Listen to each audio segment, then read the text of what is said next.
안녕하세요. 뉴스반장입니다. 윤석열 전 검찰총장 측이 지난해 말 안철수 국민의당 대표의 과거 최측근을 만나 대통령 선거 출마에 관한 조언을 구했던 것으로 확인됐습니다. 5일 관련 당사자들에 따르면 윤 청장이 측근을 찾아 만난 인사는 안 대표가 2011년 정계에 입문해 대중 정치인으로 급 부상했을 때 당시의 측근인 A씨인데요. 안 대표는 서울대 융합과학기술대학원장 신분이던 2011년 서울시장 보궐선거 후보로 나섰다가 고 박원순 서울시장에게 양보한 바 있습니다. 2012년 대선에는 무소속으로 대통령 후보로 나서 문재인 당시 민주당 후보와 단일화 담판까지 가는 등 단기간에 정치권의 거물로 급부상했는데요. 양측이 만난 시점은 검찰 개혁에 반발하는 윤 청장과 법무부와의 대립이 최고조에 달했던 때로 알려졌습니다.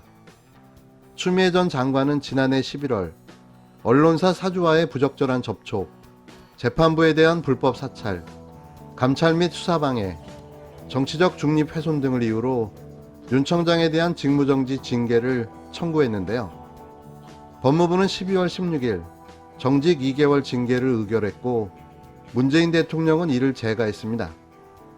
법원은 윤 청장이 낸 집행정지 가처분 신청을 12월 24일 인용했고 추 장관은 올 1월 27일 사퇴했습니다. A씨와의 만남이 윤 청장 본인의 직접 결정에 따른 것인지는 확인되지 않았지만 윤 청장의 최측근이라는 걸 주변 사람들은 금방 알 수 있는 인물이었는데요. 윤 청장의 최측근 B씨는 A씨에게 윤 청장이 더불어민주당이나 국힘당 소속이 아닌 제3지대에서 무소속으로 대선에 출마하는 방안에 대한 의견을 묻고 조언을 구한 걸로 알려졌습니다. 정치에 뛰어든 지 1년도 안 돼 새정치에 대한 기대로 돌풍을 일으키고 문재인 민주당 후보와 단일화 담판으로 대통령 자리를 눈앞까지 뒀던 안 대표를 벤치마킹하고자 했던 걸로 보여지는데요. A씨는 그러나 제3지대 출마에 대해 부정적인 의견을 제시했고 B씨가 대선 방안에 대해 거듭묻자 A씨는 세 가지를 조언했다고 전했습니다. 첫째는 검찰청장직에서 물러나 정치에 뛰어들면 한 달 내에 정당에 입당하라는 건데요. 조직과 자금을 갖지 못한 무소속 후보로서 갖는 한계를 안 대표의 정치 입문 시절 실감했기 때문입니다. 반기문 전 유엔 사무총장 역시 2017년 1월 귀국 이후 한때 범보수 진영의 가장 유력한 대통령 후보로 꼽혔으나 당시 새누리당 합류가 이루어지지 못하면서 한 달 만에 불출마 선언으로 뜻을 접은 바 있는데요. 둘째는 왜 대통령이 되려는지 철학부터 확립하라고 조언했답니다. 안 대표도 대통령이 되겠다는 의지는 강했으나 대통령이 돼 무엇을 하겠다는 건지 컨텐츠를 정리하지 못했다는 건데요. 결국 최종적으로 국민의 선택을 받지 못했고 이후 여야 보수 진보를 오가며 세를 잃었죠.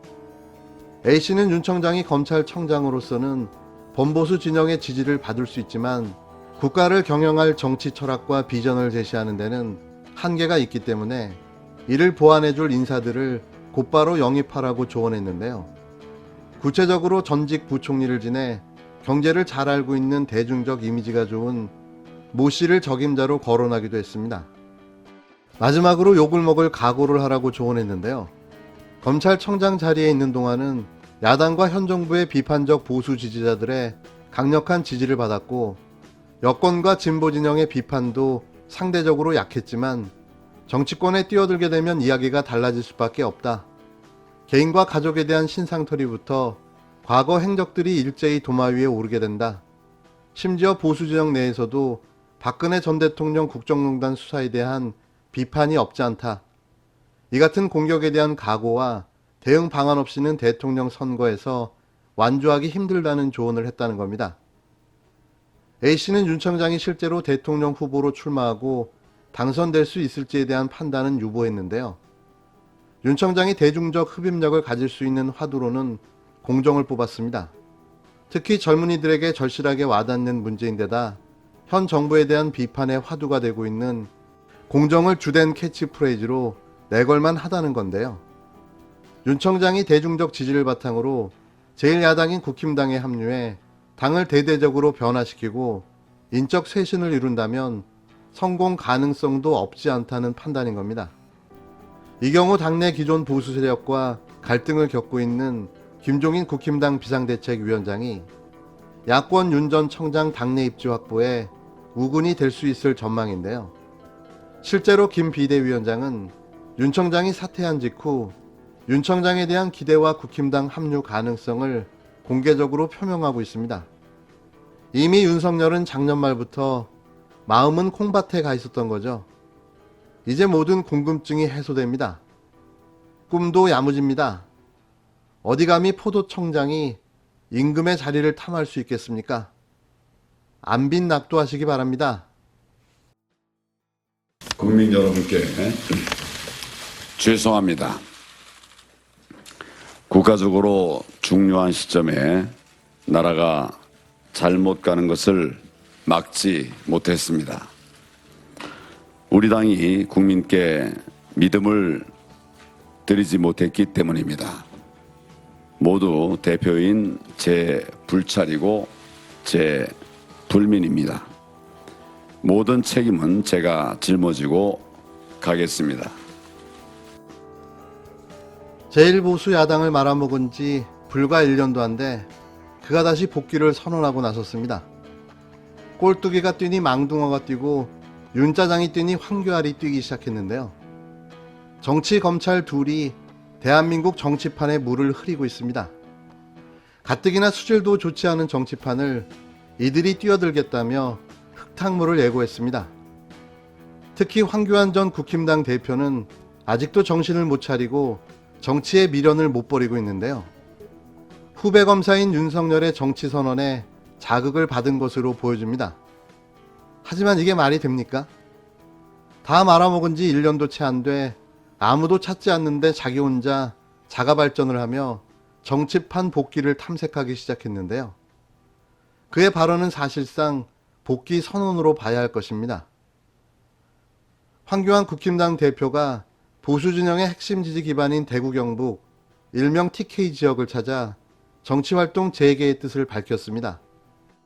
지난해 4.15 총선 참패 이후 공개 활동을 자제했던 황 전 대표가 4.7 재보궐선거를 앞두고 역할을 찾아 다시 복귀해 내년 3구 대선을 정조준하는 게 아니냐는 관측이 나옵니다.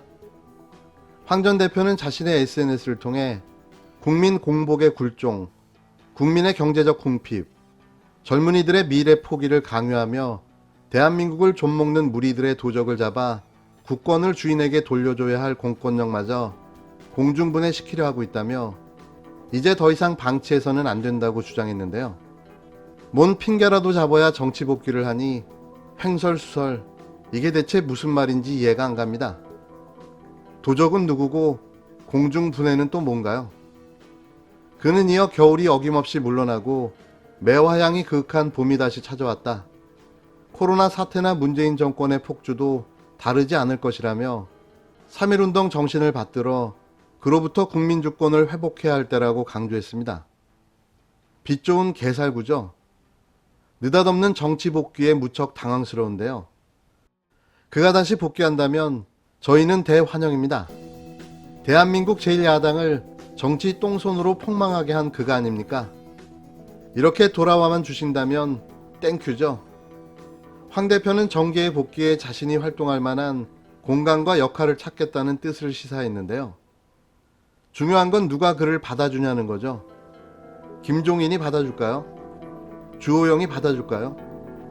누가 골치 아픈 황교안을 받아주느냐는 게 가장 큰 저들의 숙제인 걸로 보여집니다.